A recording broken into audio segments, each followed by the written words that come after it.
Hello viewers, my name is Kassim Kayira and you're on Azam TV. Uganda came to the limelight in a lot of ways, coming to the end of the 1980s with a scourge that was affecting and afflicting a lot of the world, but which was little known.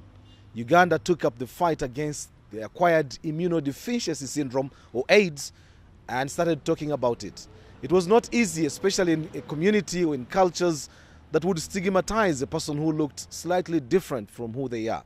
But Uganda took the battle head on and they decided to do something about it. Musicians like Philip Bongole Lutaya, the late, came out and talked about how they had acquired AIDS, or the virus that causes AIDS, and as a result, public perception, public understanding, sensitization started from there. And it was easy then to deal with the repercussions of the disease. As a result of this particular effort, Uganda made important strides internationally. It became a center of consultation regarding the AIDS scourge. Because Uganda came out, Uganda spoke about AIDS, Uganda did something about AIDS. As a result, the percentages of people who were getting infected actually went low. But 30 years down the road, a lot has changed. The figures are almost going back there. So what exactly went wrong? And who better to speak to than Major Rubaramira Ruranga, a person who is himself is carrying the AIDS virus, but has lived for 32 years. 32 years. I mean 30 plus 2 years with the virus, and is still going strong. The question then would be, how did he do it? Our moment probably to look into that. Welcome Major Rubaramira Ruranga to Azam TV. First of all, we are talking about it, International AIDS Day. We are looking at AIDS internationally. But let's start with Uganda itself. Looking where we came from, the international applause and acclaim that Uganda gained in the 80s and 90s when it took on the AIDS virus, and where we are at now, what has actually happened? What has changed? Thank you very much. I think you're a tough journalist. You know how to present things. You have said it all already. Me, I can say when I think about World AIDS Day, I ask a question like one Kenyan asked, when will Uhuru go? And I'm saying, when will World AIDS Day end? I don't see a reason why people should be dying now. The history of Uganda is basically about His Excellency, the President of Uganda, General Kaguta Museveni. I'm so surprised that all other people have got awards, and they have never given him any award for fighting HIV, because the whole system of fighting HIV is basically about his openness, his candor, and activism. He is the only one who, from all the countries I know, who never feared talking about AIDS being in his country, because there was fear that tourism would end. But he chose people than tourism. And he went around Uganda talking about HIV. Nobody did not hear about HIV during that time from him. And he eventually created a system of fighting HIV, which was the Uganda AIDS Commission.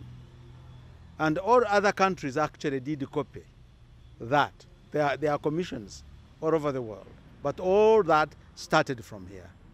So he really demonstrated how HIV could be fought. And he was so enthusiastic. He was saying, we can get rid of HIV. It does not have to destroy our economy. But then the problem, the other person perhaps who I cannot forget is Mama Janet Museveni. The First Lady, you mean? The First Lady. Mm-hmm. I can assure you, the reduction of the spread of HIV among the unborn babies. Is that mother to child? Yeah, mother-child transmission.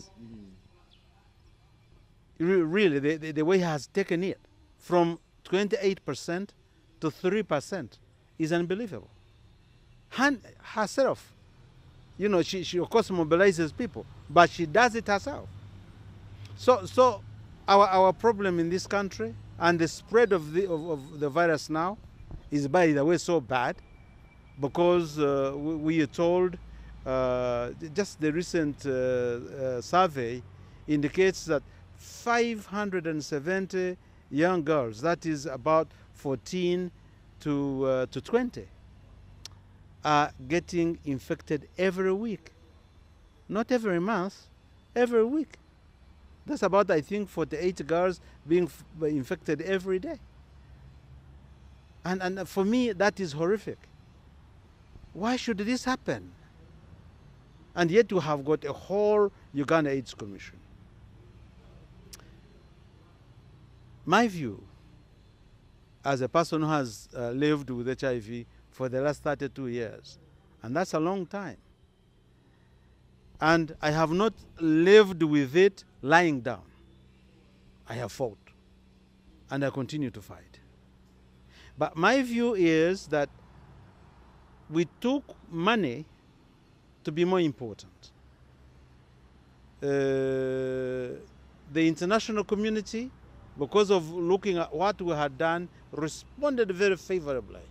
And indeed, they brought money into this country, a lot of money. Now, instead of fighting HIV, people started fighting for money.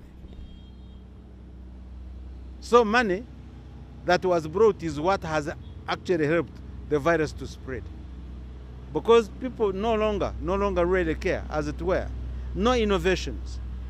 You might have heard about the problem Uganda AIDS Commission has been having. I don't know whether they have put back the commissioners. I was one time a commissioner with the Uganda AIDS Commission. But what I learned there was that people are fighting for positions, people are fighting for money, people are not fighting HIV. The other thing I have seen is that we have continued to repeat the same things over and over again. But when you repeat the same things over and over again, why should you expect different results? You talk about this repetition. What exactly do you mean by repeating the same thing? They talk about mobilization. They talk about people going for testing. But how? Nobody is talking about where these people come from. Who does the virus affect most? Who deals with the virus? They have looked at it as an employment thing. People with ties go around masquerading that they are teaching people about HIV. But HIV happens at home. Nobody is addressing the families. If we had started going to the families, house to house, testing the families in the houses, giving out the results, showing them how to get treated, we would have got rid of stigma. And stigma is the reason why the virus continues to spread. Because people go as individuals, they test, and they don't want anybody to know. We have got the so-called confidentiality. And so they keep their results, they don't know what to do, they even fear being educated, they take drugs, sometimes drugs do not work, sometimes, you know, they have developed drug resistance because of lack of compliance, and nothing happens. I am so lucky, and I think I have been able to live. I got HIV when I was 37. I'm now 70. Just a few months, I will be exactly 70. So you can see all this time. I think really for the viewers, it will be very important when you say you've lived with the virus for 32 years now. Let's hear about your personal story, because quite often it is these personal stories that actually inform people's judgment, especially when it comes to issues like stigma. Yes. 30 years down the road, we still have the stigma, as you mentioned it. Let's take your own case. How did you find out you had AIDS, or you had the virus that causes AIDS, and how did you actually react to it? First of all, I've never had AIDS. Well, that's what I sound, the virus that causes AIDS, yes. And I think that's one of the biggest mistakes that many people, even doctors, today you hear them say, hey, they are living with HIV and AIDS. You don't live with both. It's you know, that's a misunderstanding. Right. Real HIV is like a flea, and AIDS is like a jigger. Simple. A flea cannot, a jigger cannot be a flea. It's just the one way around. You get the flea, it goes into your toe, eventually a jigger comes up, and the jigger will remain a jigger. They are not the same. And that's how HIV is, really. HIV is different from the virus. From AIDS rather. HIV is different from AIDS. And I have never had AIDS. I have lived with HIV. How did I get it? I got it from sex. There's no question about it. How did I know? There is a friend of mine called Viola Mukasa. We were reading the news on both radio and television together. When I returned from the bush in 1986, we met. He was working with an organization called Experimenting in International Living, and they were dealing with HIV. So she told me everything about HIV and the way people are getting HIV. She gave me some pamphlets which I read, which showed that your survival from acquiring HIV will depend on how many partners you would have had. I examined myself, and indeed, without deceiving anyone, I realized I had had so many sexual partners. When we came from the bush, we didn't have so much knowledge. And as you moved from one place to place, you definitely get a woman there. That's the nature of soldiers anyway. So I started thinking, having realized that I went with so many women, what now? My mind says, maybe you are lucky or you're not. Why don't you go and find out? So I went back to this young lady and asked her, can I prove that I have or I don't have HIV? She said, yes. What do I do? You go and get an HIV test. So we made an appointment. We went to Entebbe Virus Research Center, and I offered to test. They gave me 30 days to wait for the results. That was really like waiting for a real verdict. And indeed it was. When I came back, when I went, the girl even feared telling me. I was in uniform and I think it scared her. But somehow I said, look, I brought myself and I have come even when you asked me to come. So I really want my results. I'm a normal person, I'm not a mad person. So give me my results. She eventually agreed, but she said, number one means you have, and number two means you don't have. But you have number one. So I said, so what does that mean? That means you have. I have what? AIDS. I'm telling you, during the war, you get situations where you know the enemy is just nearby. I can assure you, the seeing of an enemy with my eyes never threatened me as I was given the information that I had AIDS. I thought I was going to die. I went home, locked myself up in the house. I was listening to the drums. At that time, there were the drums which boo boo boo boo boo boo AIDS kills. That reminded me of a man called Fidi Bongole Lutaya, who was still alive, by the way. And he was not looking nice. There were those songs that. So I said, oh, so here I am. I'm going to die.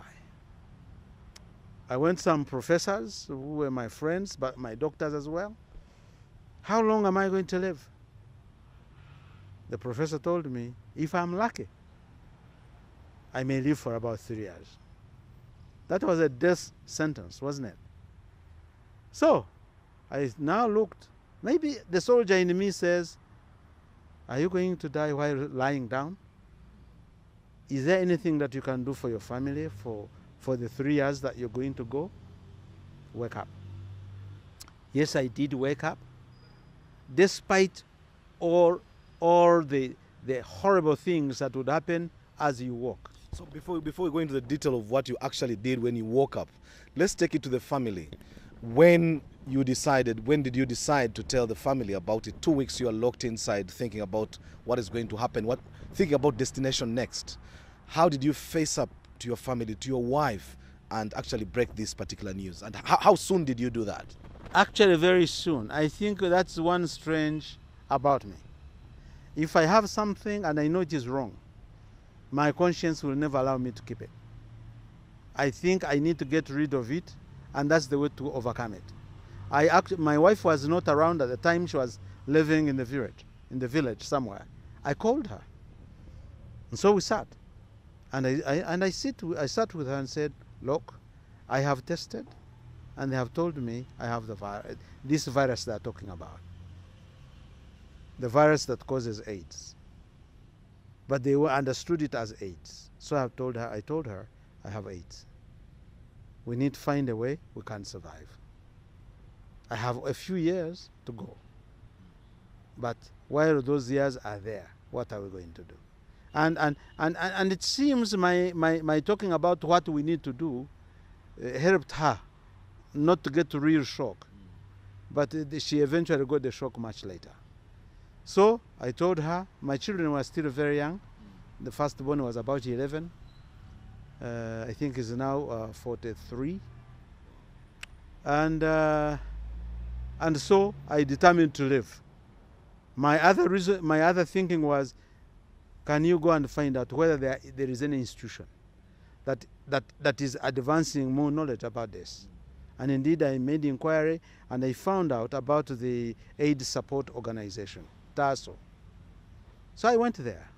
I was given all the needed knowledge that I required, and therefore I determined to use my life to start fighting HIV. And I have never regretted from that time. But while I was fighting, in fact in 1993, I decided to go open. It was a World AIDS Day in Mbale.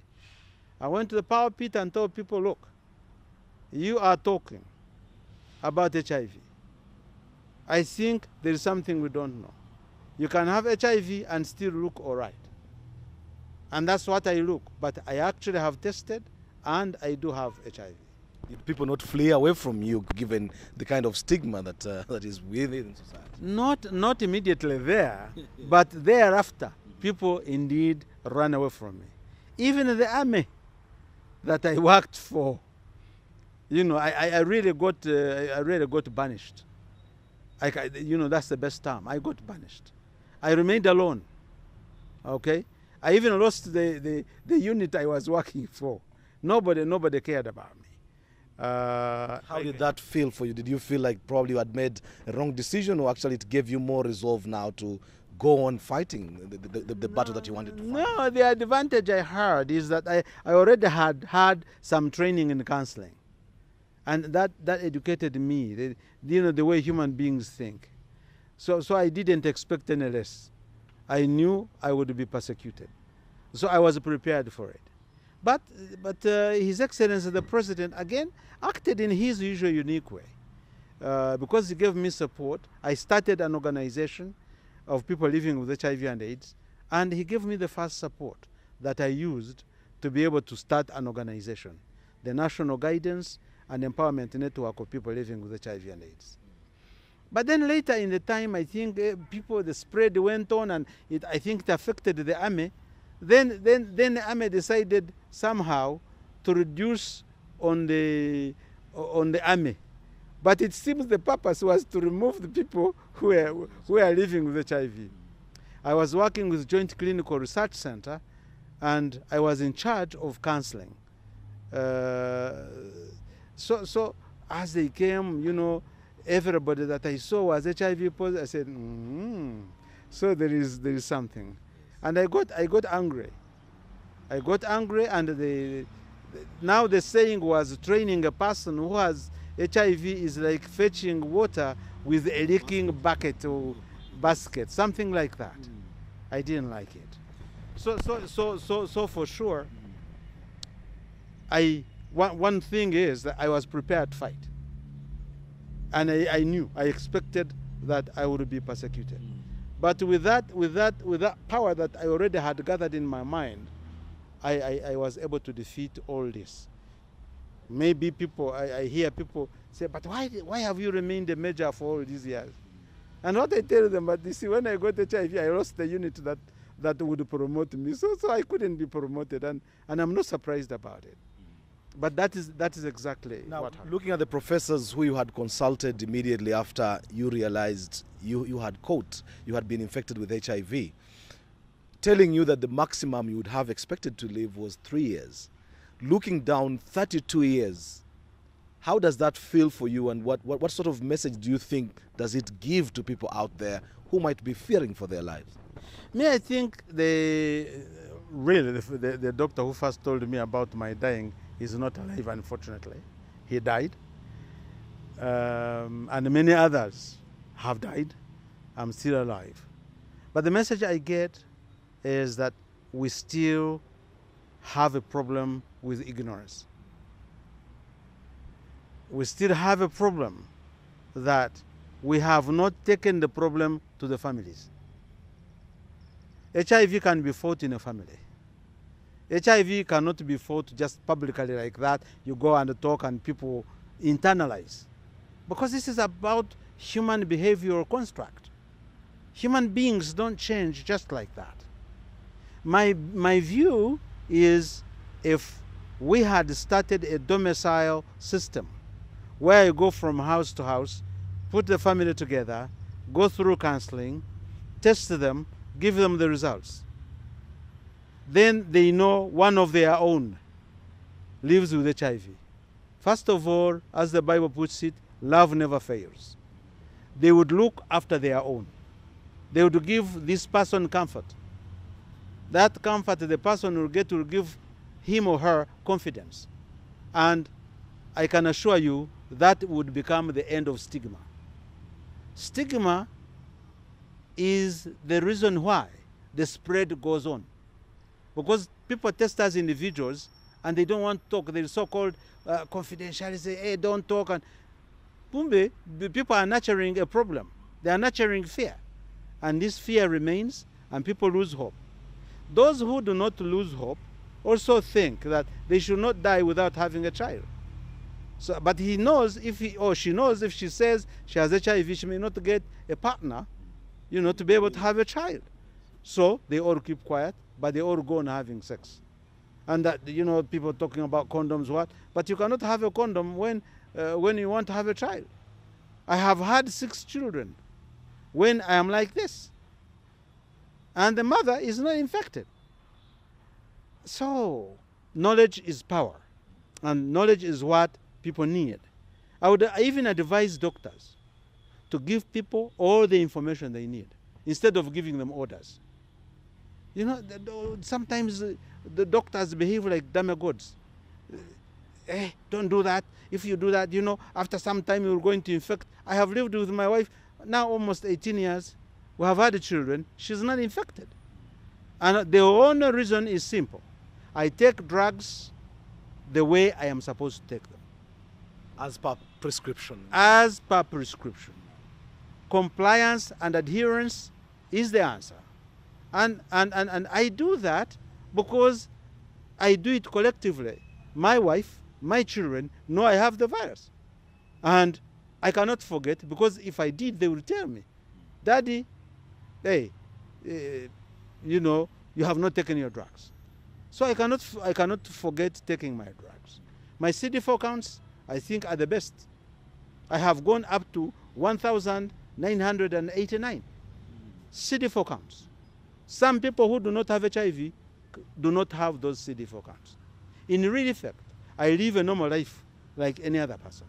At 70 years, you can see I'm as normal as any other person. Maybe even look better than many people who do not have HIV and as old as I am.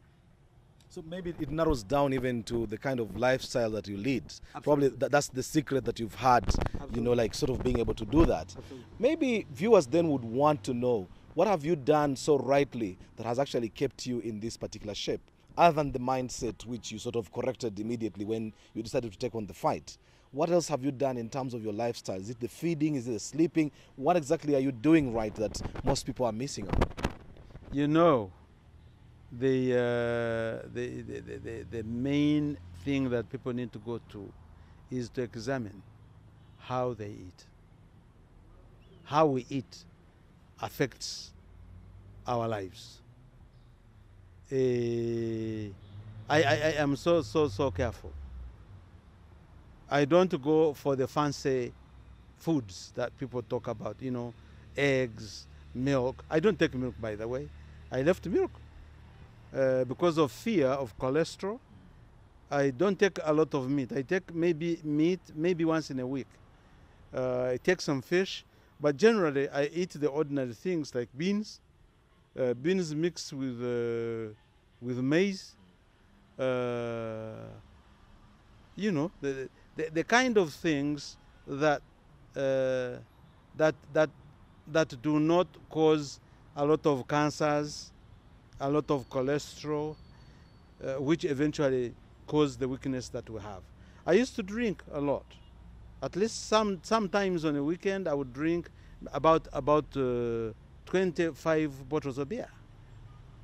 If I was drinking whiskey, I would drink about 2 bottles of John Walker. I don't do that now. I used to smoke. I was a very, very bad smoker, at least not less than 3 packets of cigarettes every day. I don't do that. Even the places that you go, the kind of concerns that you have about hygiene. I am so concerned about my life. And because of that, I think I have avoided many things. If you want, you ask, go to any clinics. You will be surprised to discover that I actually don't go to hospitals or clinics. The only reason why I go to hospitals or clinics is to get my ARVs and or to test and see whether I'm developing any resistance or not. Otherwise, I live a very simple life. I eat simply, and that simplicity has helped me to remain what I am. Now, finally, Major Rubaramira, where do you see the story of AIDS moving to now, going into the future? Because we've seen the past, which started from a very bad start, but where Uganda decided to take a position and change came in. Then the kind of laxity that came in, either through misinformation or change of direction or course of direction. As a result, the figures are almost going up again. But there's knowledge now which wasn't there before. Where do you see the story of AIDS going in Uganda and then worldwide, but mainly in Uganda? Where is the future for AIDS? I want to reiterate what I have already said. You cannot repeat the same things over and over again and expect different results. We need to get serious because AIDS affects the economy. The cost of the drugs is so high that the government has such a big burden. So I think the government needs to think again. I think we need to address the issue of primary health care. We need to go back to the families. We need to use the mechanism that we have to create a house-to-house approach to educating and testing people in their homes. I do believe that that is what will help us. If nothing is done, what I see on television today, there is a thing that they call oblamu. This thing is killing our children. My small boy, 5 years old, the other day was just comfortably telling me, you see, because I have no airtime, I use condoms. I looked at this boy. I said, 5 years? The man is telling me he's using condoms? Who tells you that he is not going to investigate? Because human beings are investigative.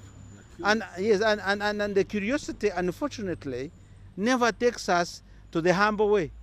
It takes us to the extreme, the other side. Is this young man, eventually, if I didn't discover now, is he not going to start looking away? This condom can be used.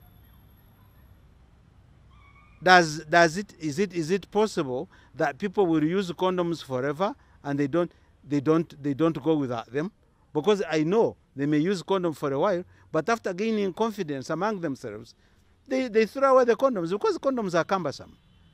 So I am worried. I'm worried that we are allowing neo-colonialism to decide what we should do. Our culture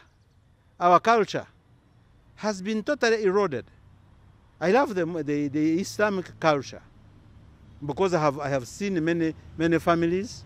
You see the smaller boy putting on entarabusi, putting on the kanzu. They live in a family. They, you see them completely very close. But in other religions, what? Just children are let to do whatever they want. These days they also said you should not punish children. There is a problem. And I'm telling you, if we don't do something to change the way we are behaving now, the AIDS can reemerge and even surpass what it was before. I don't see anybody doing anything very practical that can change the cause of AIDS, because if you don't change the mindset of people and the human behavior construct, you are not doing anything. I think we need anthropologists, we need psychologists to be involved more. Is it time probably for President Museveni to start up again, because he did the campaign and it made a message? Could it help if he came back and took it on like he did before? He has created an initiative called the Fast Track Initiative, but he has given to the same people who have done nothing. And me, I think he'll get the same results unless he changes. Yes, you're right. He needs some time to sit back and do a bit of inquiry, maybe to talk to some more than the officials. By the way, also failure to use people who are HIV reactive, failure to pick those who are able to deliver the message, because they are the best people. Nobody understands HIV than them. Doctors may claim and whatever, but the person who lives with the virus, and if he has had an opportunity to go to school, he doesn't have to be a doctor, but if he has had an opportunity to go to school and lives with the virus, and I can assure you there are so many educated people who are living with the virus, but they have not been invited. Me, I think it is time that we need to solicit for their support, because for sure they know it better than anybody else. And maybe it might help to cause a change. My proposal is, let us go to the family. That's where the problem lies. That's where the change can actually come from. Thank you very much, Major Rubaramira Ruranga. Well, you've heard the whole question about AIDS. AIDS is still with us unless and until we take up serious measures to be able to actually take it head on like it has been happening. Minus that, I think I'll just repeat Major Rubaramira Ruranga's words, doing the same thing and expecting different results. Of course, now is probably the time for action. Everybody needs to come out, and until then, we can only continue to have the AIDS cases growing by the day. Thank you very much for watching. I'm Kassim Kayira, and you're watching Azam TV.